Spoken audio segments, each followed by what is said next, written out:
नमस्कार, लोकतंत्र देख रहे हैं आप। मैं हूं आपके साथ नेहा दुबे। पहले से ही चल रहे रूस यूक्रेन युद्ध और इजराइल फिलिस्तीन संघर्ष के बीच इस नई ग्लोबल उठापटक ने सबकी चिंता बढ़ा दी है। अब किसी भी वक्त ईरान इजराइल के बीच युद्ध शुरू हो सकता है। अमेरिका को आशंका है कि अगले 48 घंटे में ईरान अपनी पूरी ताकत के साथ इजराइल पर हमला कर सकता है। इसीलिए अपने दोस्त इजराइल की मदद के लिए अमेरिका ने अपना घातक जंगी बेड़ा भूमध्य सागर की ओर रवाना कर दिया है। उधर रूस के बाद चीन ने भी ईरान को समर्थन देने का भरोसा दिलाया है। ऐसे में युद्ध शुरू हुआ तो स्थिति बेहद नाजुक हो सकती है और इससे भारत भी अछूता नहीं रहेगा। जंग की स्थिति में भारत के लिए दोहरी चुनौती सामने आने वाली है। इजराइल और ईरान दोनों भारत के लिए बेहद अहम है। ऐसे में युद्ध की स्थिति में भारत को बड़ा आर्थिक और सामरिक नुकसान उठाना पड़ सकता है। इस रिपोर्ट को देखिए।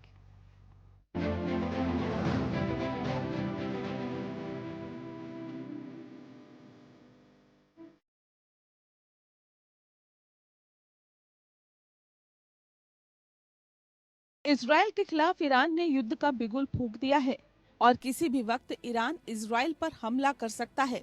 युद्ध की आशंका से भारत समेत दुनिया के कई देशों ने तेल अवीव और तेहरान के लिए अपनी हवाई सेवा रद्द कर दी है। अमेरिका को आशंका है कि 12 और 13 अगस्त के बीच ईरान अपनी पूरी ताकत के साथ इजराइल पर हमला कर सकता है। ईरान, हिजबुल्लाह और हूती विद्रोह तीनों मिलकर इजराइल पर एक साथ रॉकेट और विस्फोटक ड्रोन से हमला बोल सकते हैं। इसीलिए अपने दोस्त की मदद के लिए अमेरिका ने अपना घातक जंगी बेड़ा भूमध्य सागर की ओर रवाना कर दिया है।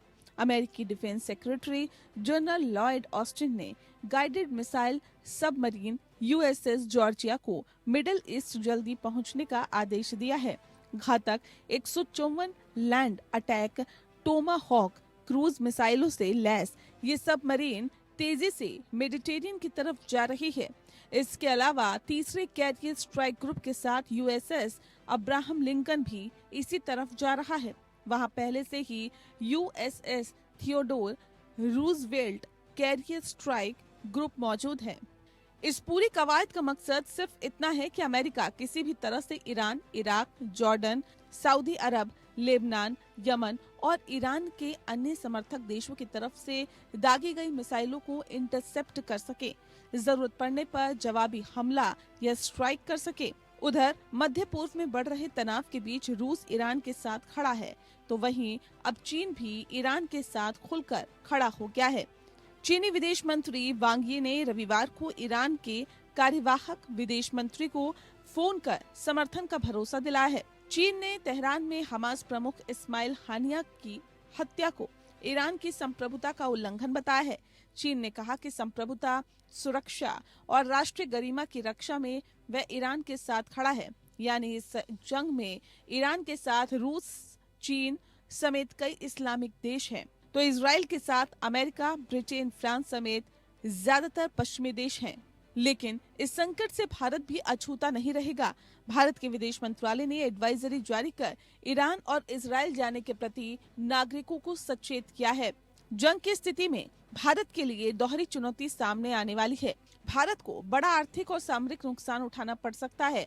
अगर ईरान और इजराइल के बीच जंग होता है तो सीधा असर कच्चे तेल पर पड़ेगा। भारत अपनी जरूरत का 85% कच्चा तेल आयात करता है और कुल खपत का 7% सऊदी अरब, कुवैत, इराक से लेता है।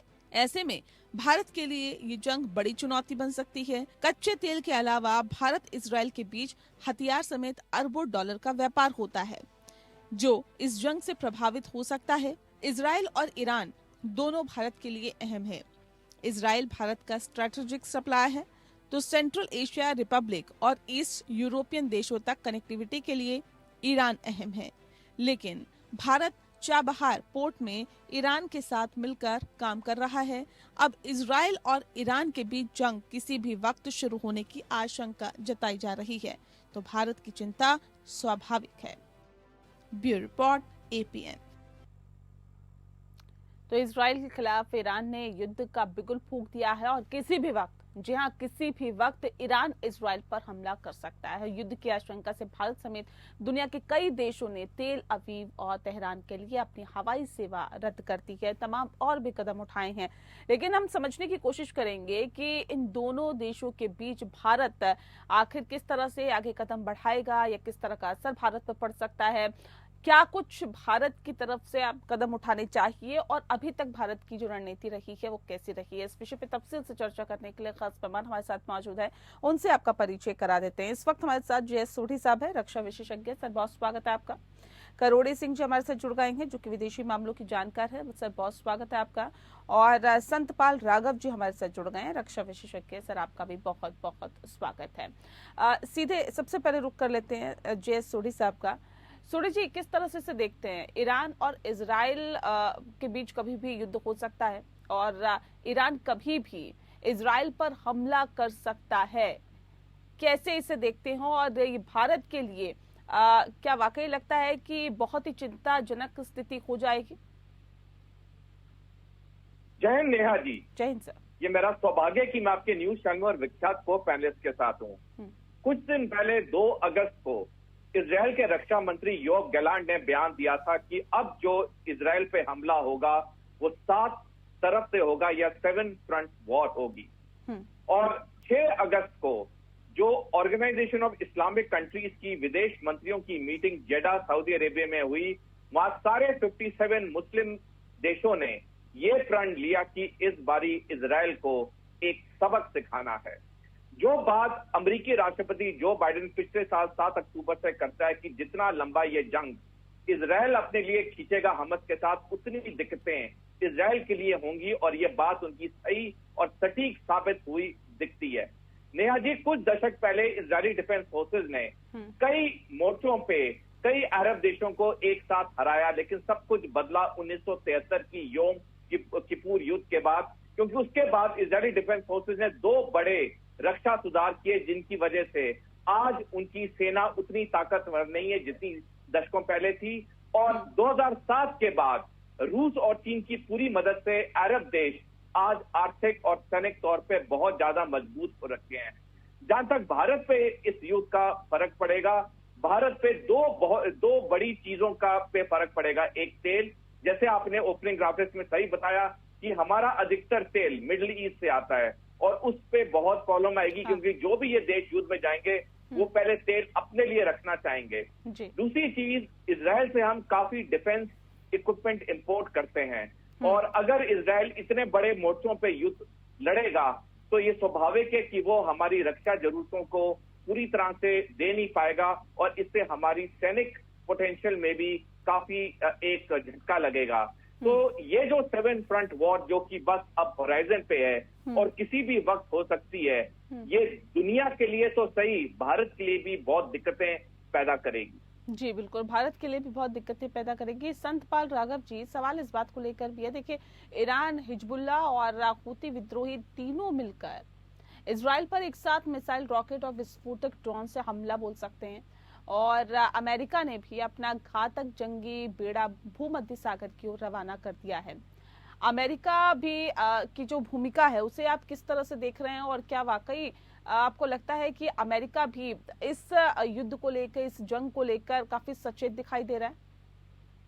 जी देखिए, जब ये युद्ध शुरू हुआ था हमास और इजराइल के बीच में, अमेरिका ने खुल के समर्थन किया और इसको युद्ध को ये बताया गया कि इसको उनके प्रयास भी किए उन्होंने एक लिमिटेड वॉर के रूप में, पर आज इसका 311वां दिन है, ये बहुत लंबा खिंच गया है। और जो खुल के अमेरिका जो है मदद कर रहा है, और उन्होंने अपना जो डिप्लॉयमेंट है, यूएस जॉर्जिया गाइडेड मिसाइल जो सबमरीन का है वो भी डिप्लॉयड किया है, और इन्होंने जो एयर क्राफ्ट कैरियर है उसके पे डिप्लॉयमेंट की है। उनके जो डिफेंस सेक्रेटरी हैं उन्होंने यूएस के, उन्होंने बोला है, खुल के समर्थन किया है। ये युद्ध जो है, बिकॉज ईरान के लिए एक बहुत बड़ी बात है, वो पहले बैक में था।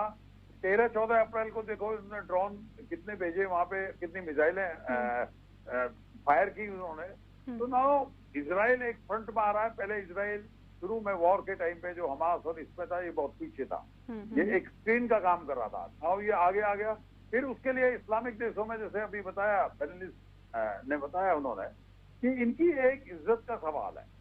इजराइल इनके लिए एक बहुत बड़ा शील्ड है, जो कि ये चाहते हैं कि इजराइल का वर्चस्व नहीं रहे। इनका जो मेन इस्लामिक मुद्दा है, ईरान जो फ्रंट में आए हैं, बाकी लोग नहीं आ रहे फ्रंट में, लेकिन अभी वो खुल के जो आ रहे हैं फ्रंट में। और जो दो मेजर इंसिडेंट जो हुई थी उनके, एक हमास का राजनीतिक जो चीफ था उनका जो मारा गया, इस्माइल हानियन को जो मारा गया, उसका बड़ा गुस्सा है।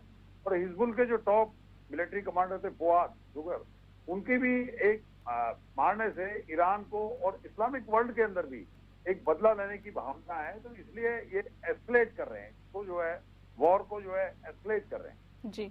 और ये इतनी ओपननेस नहीं हो सकती है, बिकॉज वॉर के लिए they have to be surprise element बनाना पड़ता है। पर लेकिन ये जो एलिमेंट्स हैं जो ये कर रहे हैं, ये एक हिंट देते हैं, ये एक हिंट दे रहे हैं। जो हम आइडेंटिफिकेशन ऑफ एनिमी का जो करते हैं, जो वो तैयारी कर रहा है, जो वो कर रहा है, ये सब उसकी वॉर के जो है सिम्टम्स हैं, यानी कि उसके जो है ये एक इशारा है कि किस तरफ युद्ध को और क्या तैयारी है। जी जी, ठीक है। करोड़ी जी, सवाल इस बात को लेकर भी है सर, ईरान और इजराइल दोनों के साथ ही भारत के संबंध बहुत बेहतर रहे हैं। अब ऐसे में कैसी स्ट्रेटजी होनी चाहिए, किस तरह की रणनीति होनी चाहिए अगर हमला हो जाता है, क्योंकि ये तो कहा जा रहा है कि इसकी बहुत ज्यादा संभावना है। अगर ये सटीक ऐसा ही होता है, भारत की किस तरह की रणनीति रहनी चाहिए ताकि दोनों देशों के साथ उसके संबंध खराब ना हो? देखिए नेहा जी, आपके दो सवाल हैं। एक तो संभावना की बात आप कह रहे हैं कि युद्ध की संभावना है, दूसरा भारत को किस तरह से हैंडल करना चाहिए अगर युद्ध होता है। जी जी जी। जहाँ तक इस संभावना का सवाल है, ये इजराइल का मीडिया और इजराइल को आशंका है कि ईरान बदला लेगा, और वेस्टर्न मीडिया भी इस तरह का कह रहा है, आशंका है। और इस आशंका को देखिए, जब भी इस तरह के युद्ध की आशंका होती है तो दो चीजें इमीडिएटली अफेक्ट होती हैं, वो हाइपर सेंसिटिव हैं। एक तो एयर ट्रेवल और दूसरा शेयर मार्केट। दुनिया में कहीं भी इस तरह का अनटूवर्ड घटना होती है युद्ध जैसी, तो युद्ध की आशंका तो व्यक्त की जा रही है। तो हम मेरे को पैनलिस्ट ने एक बात कही कि इस्लामिक वर्ल्ड में कुछ सुदृढ़ता है, जैसे आईओसी की बात की, 57 कंट्रीज की। मुझे नहीं लगता कि उसमें सुदृढ़ता है। इवन सुदृढ़ता मुझे ईरान के समाज में, ईरान के अंदर भी नहीं लग रही है। देखिए, जहाँ तक इस्लामिक वर्ल्ड की सुदृढ़ता का सवाल है, कतर, इजिप्ट और यूएस तीनों अभी भी अफर्ट कर रहे हैं कि सीज फायर किया जाए। दूसरी तरफ यूरोप के 3 मेजर कंट्री ने, फ्रांस, जर्मनी और यूके ने एक जॉइंट स्टेटमेंट जारी करके ये कहा कि इसको, सिचुएशन को एस्कालेट नहीं किया जाए, कंट्रोल किया जाए। तीसरी तरफ चीन और रशिया, वो भी ये नहीं चाहते कि युद्ध का एस्कालेशन हो, ज्यादा हालात बिगड़े।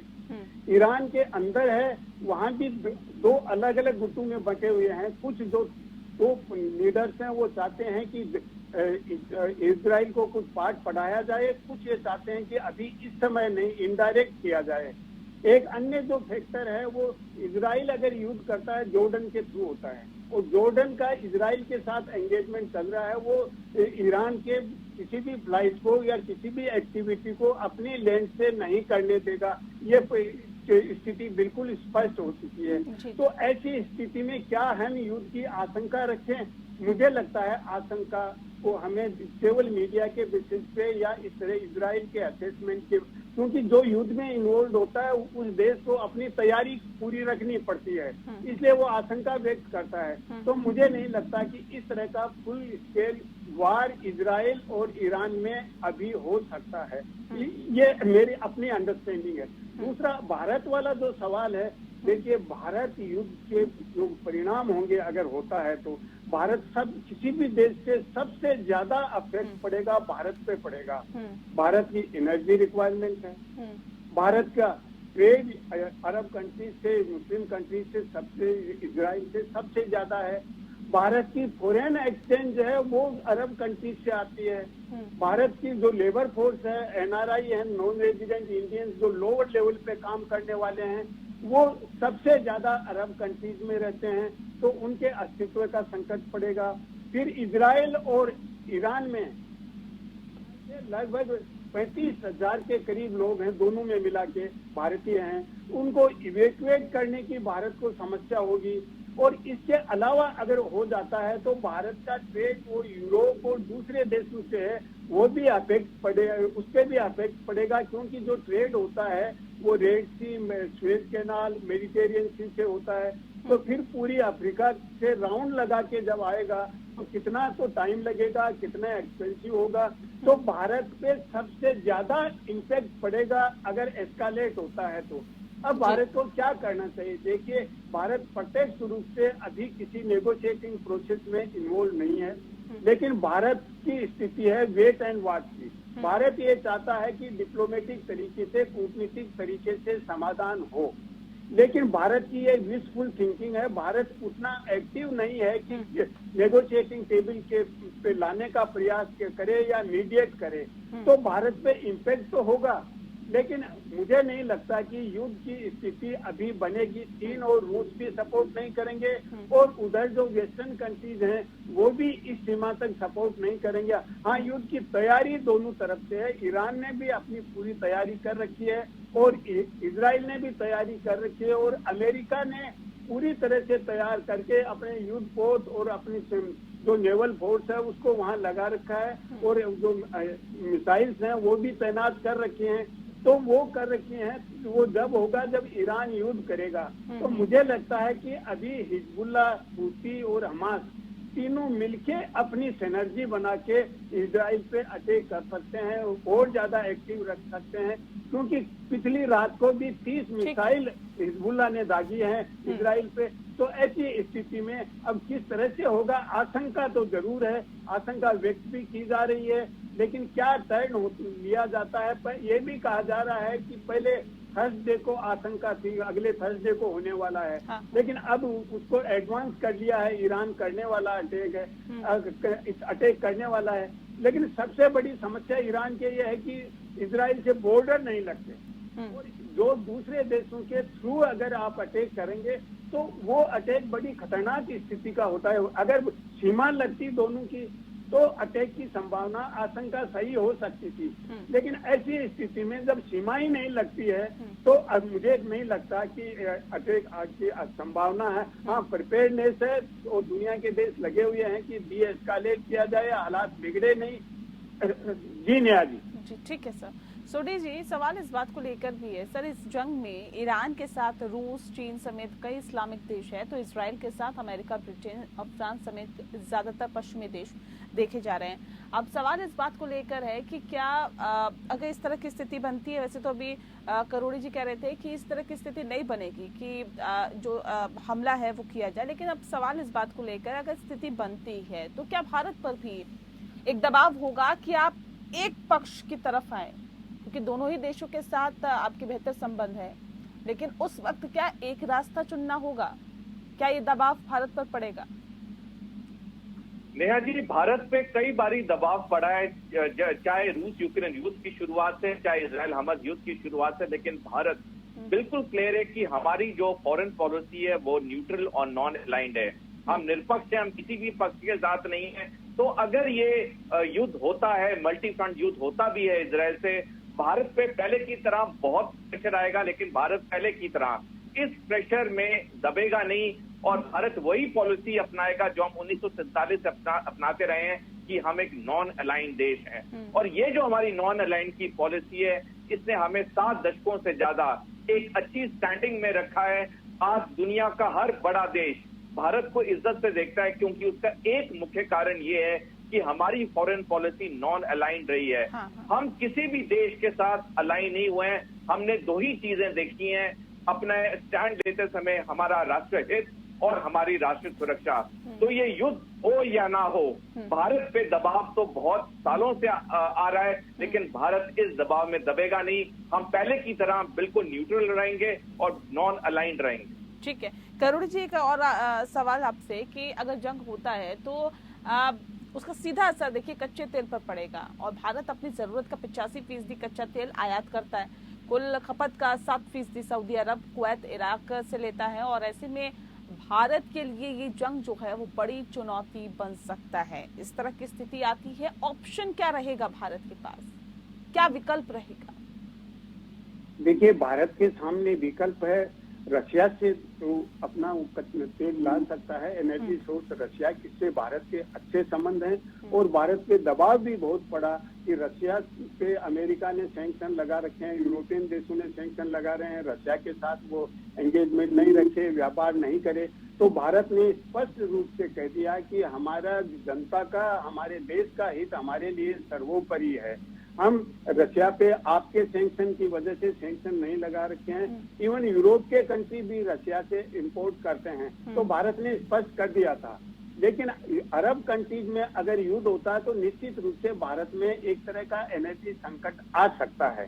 तो उसके लिए भारत में या देखिए, हर देश होता है कुछ स्टोरेज रखता है कुछ महीनों का, तो भारत के पास इतना तो रिजर्व होगा, स्टोरेज है, इमीडिएटली तो नहीं होगा। और मुझे नहीं लगता कि अगर मान लीजिए युद्ध की स्थिति 1 दिन 2 दिन की बनती है तो वो यूक्रेन की तरह से लंबा संकट चलने का है। क्योंकि मेरा तो अभी भी ओपिनियन ये है कि ईरान और इजराइल की सीमाएं नहीं लगती, इसलिए युद्ध की संभावना मुझे बहुत कम लग रही है। लेकिन फिर भी मान लीजिए दोनों के बीच में हो भी जाता है तो वो यूक्रेन और रशिया के युद्ध या पैलेस्टाइन और इजराइल के युद्ध की तरह से लंबा चलने की कोई भी संभावना नहीं है। तो वो कुछ दिन का या ये 1 दिन की 2 दिन की घटनाएं हो सकती हैं। हो सकता है एयर स्ट्राइक करे ईरान और उसका रिटालिएट इजराइल करे और फिर थोड़े समय के लिए फिर शांति सी हो जाए, तो ये तो हो सकता है। लेकिन भारत पे प्रभाव पड़ेगा, लेकिन अगर लंबा चलता है तो प्रभाव पड़ेगा, क्योंकि थोड़े समय के लिए हर देश अपने एनर्जी के सोर्स को रिजर्व रखता है। भारत के पास भी इतना स्टोरेज होगा क्रूड ऑयल का डेफिनेटली, तो भारत पे इमीडिएटली भारत की अर्थव्यवस्था या भारत का जो सिस्टम है वो पैरालाइज नहीं होगा, ऐसी स्थिति नहीं आएगी। और आएगी तो भारत के पास रशिया का विकल्प है और सेंट्रल एशिया के कंट्री से भी कुछ हो सकता है, उधर से भी कुछ हो। तो ऐसी स्थिति भारत को पास नहीं आएगी कि भारत बिल्कुल ही, भारत की अर्थव्यवस्था, भारत का जनजीवन पैरालाइज हो जाए। जी नेहा जी। ठीक है, संतपाल राघव जी, सवाल ये भी है कि देखिए क्योंकि आशंका जताई जा रही है कि अगले 48 घंटे बेहद महत्वपूर्ण है, इसमें ईरान अपनी पूरी ताकत के साथ इजराइल पर हमला कर सकता है। सर, एक तरफ चीन जैसी ताकत सपोर्ट कर रही है तो दूसरी तरफ अमेरिका जैसी ताकत सपोर्ट कर रही है। अब ऐसे में अगर ये हमला होता है तो पलड़ा किसका भारी लग रहा है आपको? क्या लगता है कि किसका पलड़ा भारी है? दोनों ही तरफ ताकतवर देश है सर। जी देखिए, अभी जो युद्ध होगा वो ड्रोन मिसाइल वॉरफेयर होगा मैक्सिमम। तो जो भी इंटेलिजेंस है, रियल टाइम वॉर इंटेलिजेंस है, कहाँ पे स्ट्राइक करना है, लिमिटेड एरिया पे स्ट्राइक करना है एंड उसको कैसे काउंटर किया जाता है। जो आज वॉर है वो लिमिटेड है, जो मिसाइल का और रॉकेट जो ड्रोन है वो एक लिमिटेड है एंड वो टेक्नोलॉजिकल वॉरफेयर है।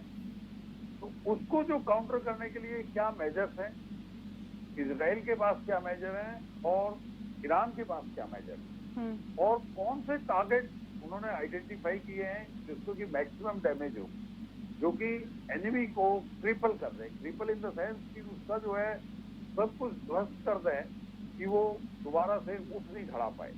ये उनका जो मेजर स्ट्रेटेजी होगी वो इजराइल और ईरान की। न्यूक्लियर इंस्टॉलेशन है, आपकी फैक्ट्रीज हैं, आपके बड़े सिटीज हैं, इनको जो डैमेज करने के लिए, मैक्सिमम डिस्ट्रक्शन लाने के लिए, मैक्सिमम नुकसान पहुंचाने के लिए ये टारगेट आइडेंटिफाई किए जाते हैं, कैलकुलेशन की जाती है, मिसाइल उसी हिसाब से लॉन्च की जाती हैं।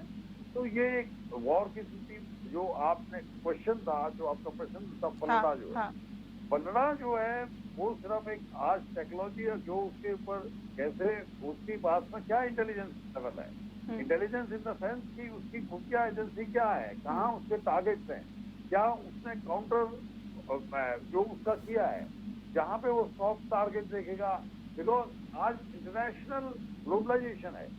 जैसा भी बताया कि तो war is not limited between two countries. Now ये जो इफेक्ट करेगी वो आज ग्लोबलाइजेशन, आज विश्व जो है एक परिवार की तरफ, तो ये लड़ा भारी उसी टाइम है कि कौन real time information, real time intelligence, कहाँ टारगेट्स है, कहाँ पे लॉन्च करना है, कहाँ पे स्ट्राइक करना है और कितना इफेक्टिव स्ट्राइक करना है, ये इस बात पर निर्भर है। आज ये नहीं है कि उसके पास क्या वेपन है और उनके पास क्या है, दोनों के पास वेपनरी और मिसाइल सिस्टम ऑलमोस्ट आइडेंटिकल है, उसमें कोई नहीं है, बट लॉन्च करने में कहाँ इफेक्टिव लॉन्च करते हैं। बिल्कुल। चलिए, बहुत शुक्रिया आप सभी मेहमानों का हमारे साथ इस खास चर्चा में शामिल होने के लिए। तो जाहिर तौर पर ये 48 घंटे बेहद महत्वपूर्ण है, क्योंकि अमेरिका ने आशंका जाहिर की है कि अगले 48 घंटे में ईरान अपनी पूरी ताकत के साथ इजराइल पर हमला कर सकता है। अब देखने वाली बात होगी कि इस 48 घंटे में क्या कुछ होता है। लोकतंत्र में फिलहाल इतना ही। नमस्कार।